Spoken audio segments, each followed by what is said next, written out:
to this edition of Dustin's Kaleidoscope. I'm Dustin Dumas Weeks, and I have the pleasure of being here today with Andrea Amador, who is the author of Loving the Skin You Are In, and who you are also the president of The Juicy Woman. Yes. Thank you so much for being here. Thank you. And this is the book, Loving the Skin You're In. And we'll just place that over there. We'll talk about that a little later.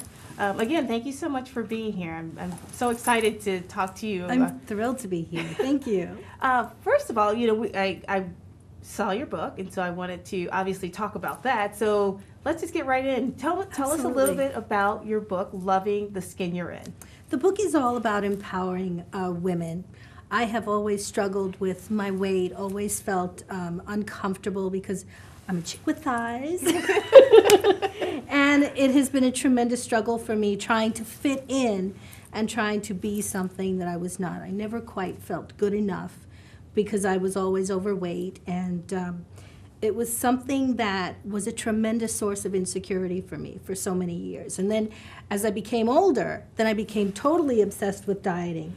And when you say older, do you mean like teenager, or do you mean early? early? No, I'm 50 now. Okay. So up until, about the time, about 44 years old, I was dieting from 10 to 44. You started at 10. Wow, that's so young. Yes, okay. yes. Okay. And in retrospect, now I realize that it was really my dad's perspective that I was overweight when I really wasn't. Oh, interesting. Yeah, that happens to so many kids. And he told you that you were overweight, or did he? I constantly got messages that I couldn't trust myself around food, that I was overweight, guys don't like fat girls, all sorts of little subtle and not so subtle messages. Okay. Yeah. And how did it manifest itself, like when you were 10 all the way through your mid-40s? Well, there were more complications because I had a lot of sexual abuse in my background prior to, going and living with my dad, which was a safety zone with the exception of putting me down for my weight. Right. But many times when people are abused, they feel that they have to harbor the secret, and it's like a mark of shame. Okay. That they hold. So for me, it was a double-edged sword where I was getting the message about the weight, and it was so important to me to continue to eat, to try and create that boundary of protection, because that's all I knew. Okay. As a kid. Okay. And so you ate as a way to sort of protect yourself? Yes. And yes. Okay. And so you started at 10, and yes. you continued to diet for the next 34 years. 34 years, yes. So take us through, I'm sure you weren't on the same diet, and I'm sure you went off, and how did... Oh my gosh, I've done Weight Watchers, I've done Diet Center, I've done so many different ones, not to mention the cabbage diet, the Air Force diet, the Kentucky Fried Chicken diet, the no diet. And at 44, what changed? Oh, it was going to the doctor with my daughter. The doctor had said to me, prior to that time, I was very involved in starting to get my business going. It was going to be a nonprofit organization. Okay. And I was doing a lot of traveling. And over the course of that year, I had kind of lost touch with my daughter. She was just, home with Dad, and he took care of her. But I took her to the doctor's office, and the doctor had pointed out that she was about 25 pounds overweight. And how old is she at this time? Oh, now she's almost 17. No, she was at the time 10. that... she was 10 at that time. She was 10, okay. Just going on 10. And the doctor was having a conversation very, very similar to what I remember my dad and the doctor were having when I was 10 years old. Oh, really? Okay. And at that time, I was in a networking group, and I had met a gentleman named Doc Frost, and he had retired as a therapist working with women and men around eating disorders. Okay. And he was having conversations with me, talking to me, and telling me of his success with his patients and how one of the biggest things is to stop dieting, to learn how to trust yourself and listen to your body. So it was a terrifying thing to me to do that. But after having that conversation with the doctor, I thought, okay, we're here at a fork in the road. What are we going to do? Right. Am I going to make the same mistakes that I've made well, it was my dad who made the mistakes, but I also have a son who's almost 22. Okay. And I took that same road as my dad did with my son. I intimidated him in an attempt to try and make him lose weight. You know, I would tell him, okay, come on, we got to get on the scale, or we got to go running or walking or whatever. I was an insane, crazy person. I feel tremendous sadness over this because it has shown up for him in a lot of insecurity. Okay. Okay. Yeah. So now that you understand that that wasn't the best thing to do for your son, and you have also seen that when your daughter was 10, that was probably the doctor. You could see the same pattern happening. I saw it was unfolding before my eyes. Like, what did you do? I took a leap. I said, honey, you know what? We're going to do something different. Okay. I just heard of this new thing. This doctor is telling me that he has taught many people how to, it's called intuitive eating, where you listen to your body. You tune into the hunger signals. You eat when you're hungry, anything, Okay. and you stop before you're full.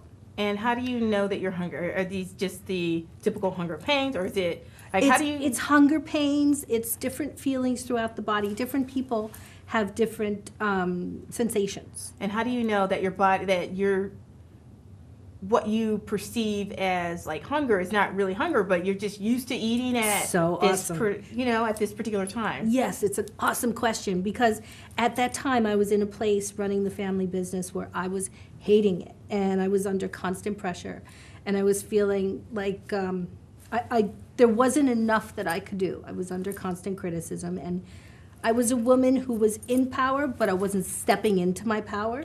Okay. So, yeah. So I was using food as my go-to. And when you say, how do you know when you're hungry? When you're under that kind of pressure, you really don't. And it got to the point where I had gained 35 pounds. And I was eating every hour on the hour. And I justified that. And I said, oh, it's because I'm hungry. No, it's really not. It's really not. Just like you were used to eating, this was your pattern, and that's just what you continue Well, to do. at that time, my life was just hitting the skids. Okay. Okay. And so what was it that made you decide, like at 44, Yes, what made the change? I mean, you mentioned the fork in the road. yes. What was that fork, and what did you decide, and Well, take us prior through that process? to that, I had learned a process called emotional freedom technique. Okay. And it was such a powerful experience for me because having had experiences of abuse, when you have those kinds of experiences, you hide. You play really small. And after I was in a situation where I was going through coaching training, because it was very important to me to, share and to give to others. Right. And something reminded me of one of the worst memories of abuse that I could remember. And I was completely reassociated back into that place where my body was on my own. I was going through a full-scale panic attack in the middle of a classroom setting. Okay. And I was very lucky in that one of my peers had tapped me on the shoulder to get my attention, and she said, Andrea, are you okay? And I kind of shook my head no. She kind of pulled me out the door, and as soon as the door closed, I started crying hysterically because I was so immersed in that memory. And she said to me, I remember through my tears, she said, I know you don't know what it is that I do, but if you'll give me permission to tap on the side of your hand and parts of your face, I can help you. Okay. Can you speak? And I couldn't speak because I was so nervous and upset and crying. She said, that's okay. Can you hum? And I started humming, and she started tapping here, and she started tapping here and here, and I'm going, And I remember hearing her say something like, even though, such and such happened. And it was almost as though, like I went through a rinse cycle. There was this tremendous flush of energy that went through my body. And at that point, I got my voice back, and I guess something happened where she could tell. She said, can you speak? And I said yes. And then within the next 10 minutes or so, I dissected that particular memory into tiny little bits and had no feeling whatsoever. There was no more feeling of terror. There was no sense of triggering of the fear and the sadness and the pain. And for the first time ever, it became a no-brainer why I had to forgive the people who had done so much harm. Wow. And that was such a turning point in my life. That's when I realized I have to give this to other women. Because out of the grace, by the grace of God, my grandmother had given me years and years of therapy, paid for therapy, about 18 years to reconcile those memories. And within those 10 minutes, that accomplished more than the 18 and a half years. Wow. I became a different person. Like I was saying before, I was really shy. Well, Not I'm after not that, anymore. Wow, and then that, you just changed your, did that help facilitate your, the change in your, just your entire life or your diet? Everything. Or? I decided to become a speaker. Me, Andrea, scaredy cat. Wow. After things kind of went south with the family business and my father and I became estranged, it was a heartbreaking thing for me. It still is. But it was a realization for me that I needed so much because I didn't realize for how many years I was relying on other people to take care of me. That I was stepping back and kind of taking a really small position and saying, no, I can't do it myself. And So this that was- technique empowered you Yes. to take control over every single part of your life. Yes, Okay. yes. When I realized that being fat is not the problem is really the way that you think of yourself, the way you feel about yourself. So for me, it equaled a really low self-esteem and letting people take advantage of me and not speaking up and not feeling safe. And, you know, in a setting with my husband, I'd be very jealous or I'd look for reasons why, you know, I assumed he was having an affair. And I created so much chaos in my life. It was misery. And then that's pretty amazing. It that is. You were able to change not just your perspective, but your behavior. Because it's one thing to understand that, okay, maybe this is not happening, like really happening, but it's another thing for you to take that actual step and behave in a different manner, which allows you to be the person, I'm assuming, that you were meant to be. Yes. Okay, so we have about 30 seconds left back in this particular segment. Okay. When we come back, I want to talk about your book, and I Great. also want to talk about your blog talk radio show. Okay. Thank So this is Dustin's Kaleidoscope, and we will be right back.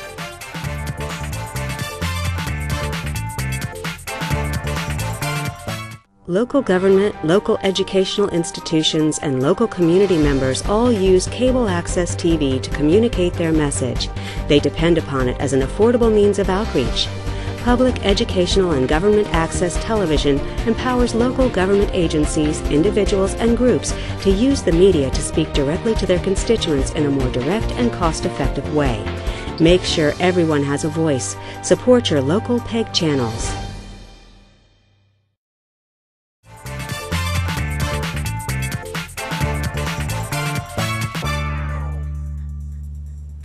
Welcome back to this edition of Dustin's Kaleidoscope. We are here with Andrea Amador, and we, at the end of the last segment, we were just about to talk about your book, the Loving the Skin You're In. Yes. And now we can talk about it. Okay. I would love to hear about it. I'm so sorry. No. Tell me. So you told me that the book initially that it's about empowering women. Yes. Tell me specifically what we can find in the book. Okay. It's an empowerment And manual. who should buy the book? Absolutely. It is an empowerment manual. My particular focus was dealing with my weight and feeling frustrated around my body. And there is a tremendous amount of talk to the woman who is struggling with, body image issues. But what I learned as I was going through my NLP practitioner training is that the core of what I needed in terms of changing my behavior was that I need to learn how to set boundaries. Oh, okay. And there is a whole huge chapter on boundaries. I think it's 85 pages. I think everyone could benefit in reading yes. that chapter alone. Yes. So. We just don't realize how much of our talk is victim speak. Okay. You know, when we put ourselves down, when we think, oh, I can't do this, you know, I'm stupid. Our beliefs are the core of who we are. And many times we're walking around with an old disempowering story that just doesn't work anymore. So the fact that something happened to you, that doesn't change. But what can change is that you can change the way you see it. So in that instance where I was first introduced to the EFT, when I was going through that panic attack, Yes. what happened for me is that there was this tremendous shift where I went from thinking of myself as, oh, poor Andrea, the victim, to, holy God, look, look what it is that I got through, and now what I can give to others. Exactly. It's taking the energy of your body and moving it in a way that it becomes forward momentum instead of like, no, don't look at me. None So of that. did this happen gradually, or was it really like it clicked? I mean, was it when you were in that meeting and then the person started tapping on you, did it literally click, or did you understand it then and then it gave you the freedom to do what you That needed was to do? a literal click that day. But in terms of continuing the progression going forward, one of the things that was very powerful for me was meeting a woman named Janice Stanfield. And she is a fabulous singer-songwriter. And she wrote this song called If I Were Brave. Okay. And I met her at Jack Canfield's self-esteem seminar, and we hit it off magnificently. And during the course of the seminar, she would be playing her music, If I Were Brave. So if you know about anchors, where they're like memory markers in the body, it leaves an impression. You think about something. So for example, when you think about the American flag, you have a certain thought, a certain image that pops up for you. Right. When people talk about 9/11, most people know exactly where they were at that moment. So anchors work for you and against you. In the case of the abuse, it was an against me type of thing, where a lot of things were triggering that memory, watching the news, listening to somebody talk about molestation or whatever the case may be. When you change the way that you see something, you are in a position of power. Wow. Yeah. And so this is what your book, it empowers It is people. every step of the way, every step of the way. That's awesome. I talk about how we teach people how to treat us Yes. all the time. That's very important. Yes. That's Yes. even, you may not even realize that you're doing it, but Yes. and I think people reading your book, this would give them tools so that they understand, not only do they understand, but they can also, like you said, teach people how to treat Yes. them. Where can we get your book? Oh, you can get that on Amazon.com, BarnesandNoble.com, and TheJuicyWoman.com. TheJuicyWoman.com, and that is your website. Yes, it is. Okay. So you also have started a radio show? Yes, Online. yes, Can Blog you- Talk radio show. Yes. It's called Lovin' the Skin You're In, Okay. after the book, and it talks about all of the pieces that really need to come together in terms of changing the way that you think about yourself, because so many women just they hate their bodies. Yes. And they think that their body is the problem. And I did too. So I really want to pull the wool off of their eyes and say, hey, you got to look at what's going on, the way that you think about yourself, because your eating and your shopping habits and every other thing that you do in a compulsive nature, it is a result or a consequence of the way you feel. You know, you mentioned a couple of times right now that eating and shopping go hand in hand almost. You know what I mean? Surfing the internet, sex, really anything that we do to an obsessive degree, it's because there's a compulsion driving it. There's an urge that's not being met. Is there so there is something missing? Absolutely, Okay. absolutely. And we're Okay. trying to fill it in an external way, and we need to look internally and see what's going on. So where can people listen to your Blog Talk radio show? Right on Blog Talk Radio. The website is blogtalkradio.com. Okay. The-juicy-woman. The-juicy-woman. Okay, we'll Yes. put that up for you. Great. Okay, so that's wonderful. So you have both the book. I mean, you have these wonderful tools I'm for people. popping. You know what I mean? You have the book and you have the Blog Talk radio show. So what can people expect to hear coming up soon on your Blog Talk radio show? Well, now it's time for the guests because I've taken my time. I've been in the spotlight for about 10 weeks, and Okay. I've talked and I've shared a lot of the core principles of my book. I have a reclaim method, 7 particular steps that I encourage women to follow. And when you say reclaiming what? Reclaim your life, really. Okay.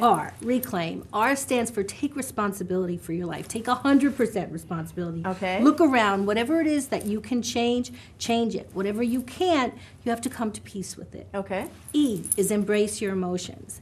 Nothing is bad. We just label emotions as good or bad, but they're really not. They're all energy.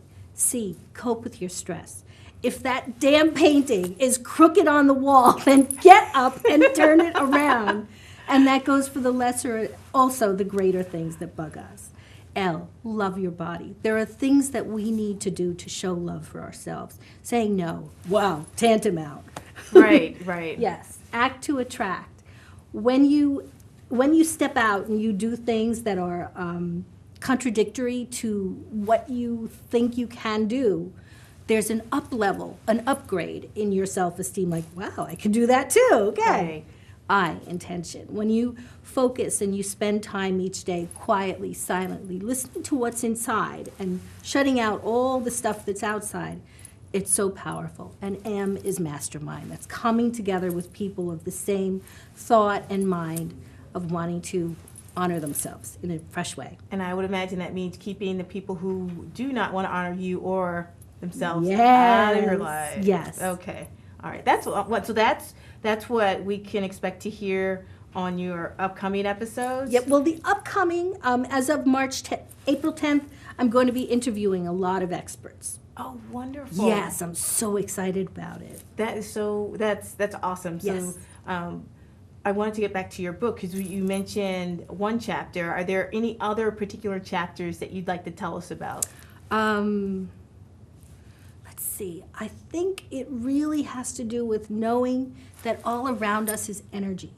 We are these tremendous, we're like, we're vibrating energy and we don't realize it. We have this power inside of us to reflect whatever it is that we're thinking. So when you're feeling upset and when you're feeling angry or sad or whatever it is, and that just kind of comes over you like a wave, realize that that emotion won't kill you, to just feel it. Right. That's why many people will run and they'll do the shopping or they'll, go and eat that Twinkie or whatever the case may be. But when you can sit with that emotion and really let it flow through you, look at it in a fresh way, that's incredible. And then the technique that I teach, the emotional freedom technique, that will supercharge that energy and move it into a direction you want it to go. Wow. That's exciting. It's so exciting. The other thing that we talked about briefly before the show was that this is what you teach is not only applicable to adults but also to young adults Yes. and to some children, so that they understand one, boundaries, but also that they basically that they should look at their self-image Yes. according to what they really look like, as opposed to what this magazine says they should look like, and the TV and other things like that. Yes. So you mentioned that. Could you talk about that as well? Absolutely. Like what you. Well, what for you- years, I've been working within the school system since my daughter and son were really young, about 10 years or so. Okay. And then once I got my coaching certification, I started talking to the teachers and I said, hey, I'm learning all about boundaries and self-esteem. Can I share it? So I've created several different types of self-esteem programs and shared them with the schools and now the colleges, and I'm starting to broaden because it's so important for kids to recognize that they have much more power over themselves. They can manage their emotions so much better than anybody ever thought they could. That's a wonderful takeaway, Yes. because I think because of the way our society is, traditionally you always respect elders regardless, you know, and what you're saying is basically you as a child have the power over your body, over how you relate to other people and things like that. So that's so important. And so these are techniques that you've taken into the school system and shared with them. Yes. What has the reaction been? The reaction has been so exciting because people just don't realize that they have this kind of ability to shift the way that they feel. And that's so exciting because many of our problems that we have stem from childhood. So if we could actually help our children to shift the way that they feel, to take a bullying incident and turn it into something that can empower them, or something that they realize, okay, that was the problem of the bully, that was his problem, I'm not a bad person because of it. Right. Wow, that's pretty incredible. That's awesome.